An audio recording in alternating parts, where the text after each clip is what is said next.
দাদা নিত্যানন্দ হরে হরি নাম মহামন্ত্র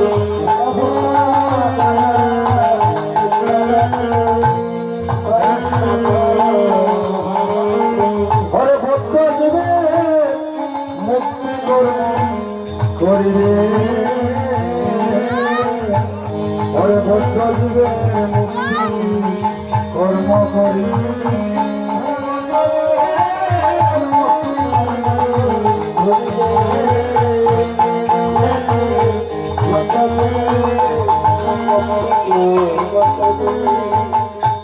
মহাপ্রভুকে জিজ্ঞেস করা হয়েছিল এই হরিনাম মহাযজ্ঞ করলে কি হয় আর কে তার সক্রিয় সহযোগিতা করেছেন।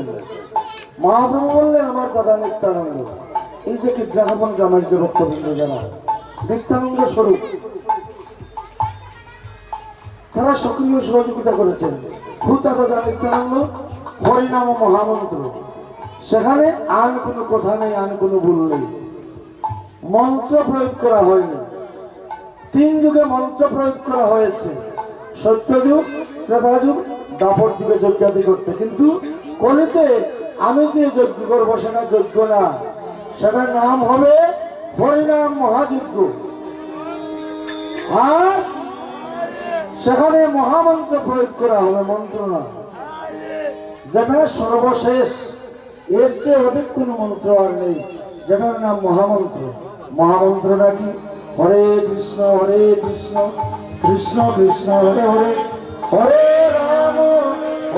রাম রাম রাম হরে হরে, হরে কৃষ্ণ কৃষ্ণ কৃষ্ণ হরে হরে, হরে রাম রাম রাম হরে হরে। এই মহামন্ত্র প্রয়োগ করা হয়েছে। প্রশ্ন করবেন লীলা কীর্তন হয়েছে, নাম কীর্তন তো হয়নি। মহাপ্রভু বলেছেন লীলার বিশ্লেষণ আগে করে দেখো। লি শব্দের অর্থ রয় দীর্ঘইকার রয়াকার লীলা। লি শব্দের অর্থ রস, লা শব্দের অর্থ তত্ত্ব এবং বিশ্লেষণ। এই যে লীলা শব্দের বিশ্লেষণ করা হবে, প্রতি অক্ষরে অক্ষরে আমার 16টি নাম 32 অক্ষর বিরাজিত। তাই লীলার মাধ্যমেই আমার নামের প্রকাশ। এজন্য এই যে অধিবাসের দিন, অধিবাস শেষ হওয়ার আগে 16 নাম 32 কর মহামন্ত্র স্মরণ করা হয়েছে। ব্রাহ্ম মুহূর্তে যে সময় কুঞ্জভঙ্গ দেওয়া হয়েছে, হরিনাম মহাযজ্ঞের সমাপ্তি হয়েছে, 16 নাম 32 অক্ষর দিয়ে সমাপ্তি হয়েছে। দেখেন মহাপ্রভু কি বিধান দিলেন। লীলাতে যদি কোনো অপরাধ হয়ে থাকে, নামের মাধ্যমে সেটা খণ্ডন হয়ে যায়। কি সুন্দর মীমাংসা দিলেন। কারণ শতবার সুবর্ণ কোটি কন্যাদান তথাপি না হবে কৃষ্ণ নামের সমান। শতবার সুবর্ণ সহিত কন্যাদান করিলেও হরিনাম একবার যদি কৃষ্ণ নাম বলতে পারেন, সমান হবে না। তাই হুতা দাদা নিত্যানন্দ হরিনাম মহামন্ত্র তা করলে কি হয়? বদ্ধজীব মুক্তি পেয়ে যায়। মহাপ্রভু বললেন হ্যাঁ, বদ্ধজীব কারা? এই যে কলির জীব যারা, তারা বদ্ধজীব, মোহমায়ায় আবদ্ধ আছে, তাদেরকে মুক্তি দেওয়ার জন্য হরিনাম মহাযজ্ঞই একমাত্র অবলম্বন। দেখেন এই দাদারা হরিনাম মহাযজ্ঞ দান করেছেন, মালিক তারা, আমরা জানি, টাকা পয়সা তারা খরচ করেছেন, কিন্তু এককভাবে তাদের মালিকানা নেই। এককভাবে তাদের মালিকানা নেই। তাদের ব্যবসা বাণিজ্য আছে, ব্যাংক ব্যালেন্স আছে, জায়গা সম্পদ আছে, কেউ মালিকানা দাবি করতে পারবো না। কিন্তু এই হরিনাম যজ্ঞে যদি তারা বলেন যে আমরা এককভাবে দান করেছি, না, ভুল হবে। সেটা তাদের একক মালিকানা সম্পদ না। মহাপ্রভু বলেছেন দাতা, বক্তা এবং শ্রোতা। মহাপ্রভু এই সিদ্ধান্ত দিলেন আমি 3 কুল উদ্ধার করি, 3 কুল উদ্ধার করি, 3 কুল উদ্ধার করি। হ্যাঁ, দাতা যারা যারা হরিনাম মহাযজ্ঞ দান করবে তাদের পিতৃকুল উদ্ধার হবে হরিনাম মহাযজ্ঞ, মাতৃকুল উদ্ধার হবে, তাদের শ্বশুরকুল উদ্ধার হবে, দেখেন কি বিধান দিচ্ছেন। মেয়ের জামাই হরিনাম মহাযজ্ঞ করছে, দেখেন শ্বশুর বাড়ির যারা এই জগৎ ত্যাগ করে পরজগতে গমন করেছে তারা উদ্ধার হয়ে যান। কারণ দশপুত্র সমকন্যা যদি পাত্র মিলে, যদি জামাই কৃষ্ণ ভক্ত হয়, যদি জামাই কৃষ্ণ ভক্ত হয়, আর কোন বিধবার মনে যদি হরিনাম মহাযজ্ঞ দান করে, নিঃসন্তান বিধবার মহাপ্রভু বিধান দিলেন, আমি 21 কুল উদ্ধার করি, 21 কুল উদ্ধার করি, হরে হরিনাম মহাযজ্ঞ 21 কুল উদ্ধার করি।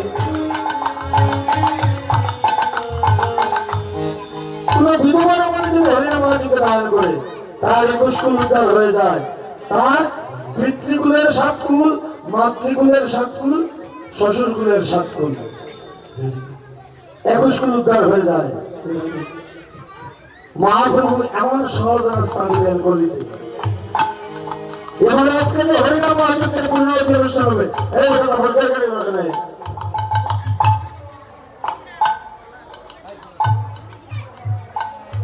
আজকে যে হরিনাম মহাযজ্ঞের পূর্ণাহুতি হবে, মহাপ্রভু বললেন লাকড়ি লাগবে, ঘি লাগবে, আবির লাগবে, আগুন লাগবে।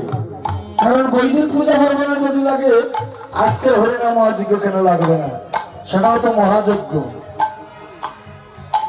মহাপ্রভু বললেন আমি বাজার থেকে সংগ্রহ করে আনবো না, বাজার থেকে ক্রয় করে আমি আনবো না, আমি আমার ভক্তদের কাছ থেকে আমি সংগ্রহ করে নিব। কিভাবে জানেন? হরে শিব সাথী হরে কষ্ট প্রেম গীত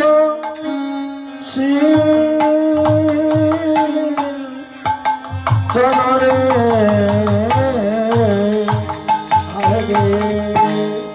হরে শিব সাথী কষ্ট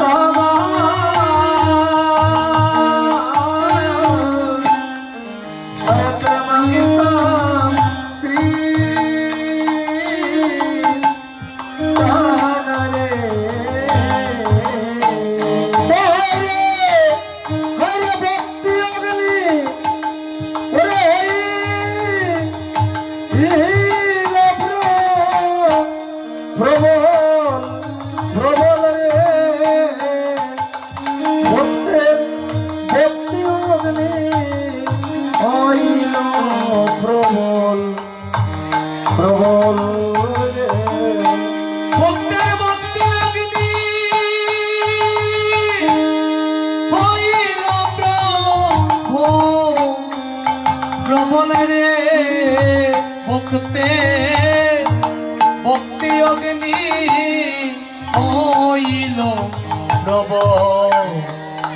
প্রবল রে। দেখেন হরিনাম মহাযজ্ঞে যদি নয়নজল বর্ষিত না হয়, মহাপ্রভু বলেছেন এই যে ভক্তগণ যারা আছেন তারা হচ্ছেন জ্বালানি কাষ্ঠ স্বরূপ, লাকড়ি মানে, আর তাদের নয়নজল একটু যে আপনারা প্রেম অস্ত্র বিসর্জন করলেন, আপনাদের নয়নজল আজকে গৃত, আপনাদের ভক্তি আজকে আগুন, আপনাদের পদের পদগুলি আজকে আবেগ। বাজার থেকে মহাপ্রভু কোনো কিছু আনলেন না, সমস্ত কিছু আপনাদের কাছ থেকে ব্যবস্থা করে নিলেন,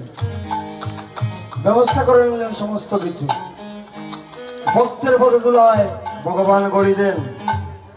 নারদ বলেছিলেন প্রভু বিনা বাজাই নাম নেই, তোমার অবস্থান জানতে পারলাম না। নারদকে প্রত্যুত্তর দিয়েছিলেন, নারদ তুমি ভালো বিনা বাদক বলে তোমার একটা অহংকার আছে, অহংকার যাদের আছে তারা আমাকে লাভ করবে না, পাবে না। অহংকার কি করে আমি যাই না, অহংকার কি করে আমি যাই না। তাই নারদ রে তুমি পেতে চাও আমাকে, প্রভু কিভাবে পাওয়া যায়, কিভাবে লাভ করা যায়, রাস্তাটা বলুন।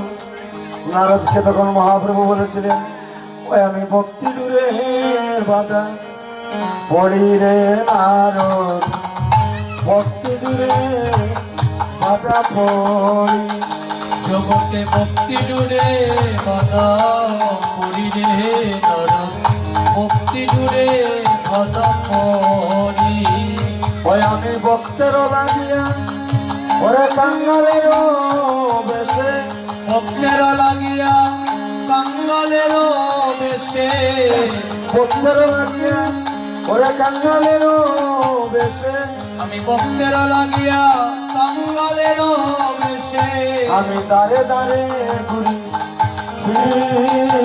আমি দাঁড়ে দাঁড়ে ঘুরি ফিরি ভক্তি রে পড়িলে ভক্তি রে বাধা পড়ি আমি ভক্তি জুড়ে বাধা পড়িলে নারী ভক্তি জুড়ে বাধা পড়ি